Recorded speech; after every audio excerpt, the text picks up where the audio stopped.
Mtazamaji wa Wafugaji TV, ile siku ya tarehe 14 mwezi wa 6 tuliokuwa tumeisubiria ya kongamano la wafugaji ya siku 3 ambalo tutakuwepo mahali hapa katika viwanja vya Nane Nane mkoani Simiyu, katika viwanja vya Nyakabindi, itaanza siku ya leo ambayo ni siku ya tarehe 14, siku ya tarehe 15 na siku ya tarehe 16 ambayo tutampokea Mheshimiwa Rais katika viwanja hivi vya Nyakabindi. Ninaona namna ambavyo maeneo yameendelea kutayarishwa kwa ajili ya kumpokea Malkia wetu wa nguvu ambaye ni rais wetu wa Jamhuri ya Muungano wa Tanzania. Twende tukazungumze naye katika mambo mbalimbali ya usio ufugaji. Karibu twende tukamsikilizishe Mheshimiwa Rais na kumwelezea kero na changamoto tunazokutana nazo katika masuala ya ufugaji.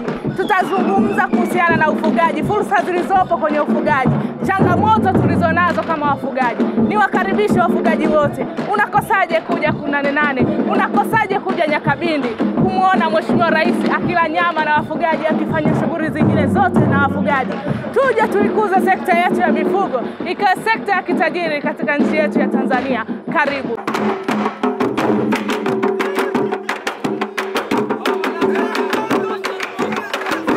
Naitwa Matayo Daniel, katibu mkuu wa Chama cha Wafugaji Tanzania.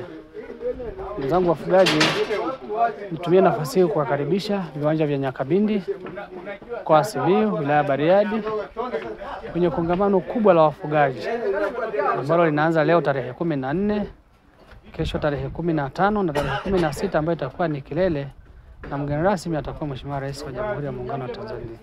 Niwaombe wafugaji wote karibia viwanja vya Nyakabindi kwa ajili ya kuja kumpokea Malkia wetu, mama yetu mpendwa Daktari Samia Suluhu Hassan.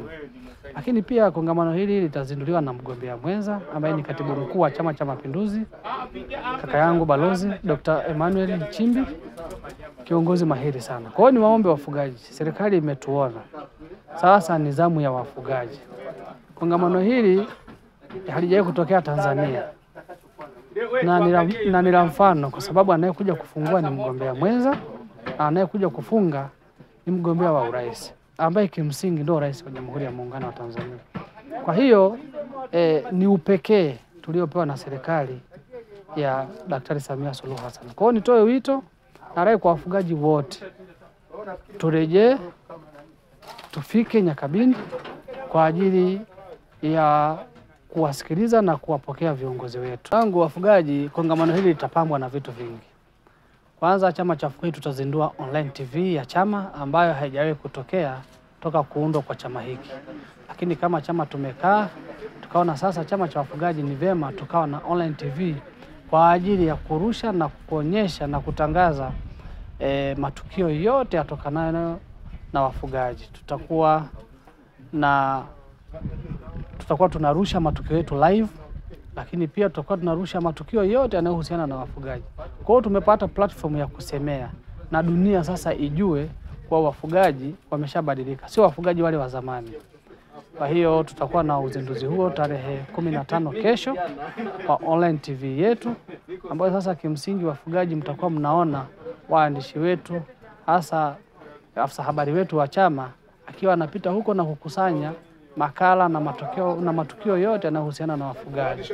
Kwa hiyo kongamano hili limebeba vitu vingi sana. Ombe Wafugaji TV yetu inaitwa Wafugaji TV. Wafugaji wote msubscribe kupitia YouTube channel yetu ili tupate viewers wengi na dunia sasa itambue kuwa wafugaji sio wale wafugaji, ni wafugaji wa kidigitali.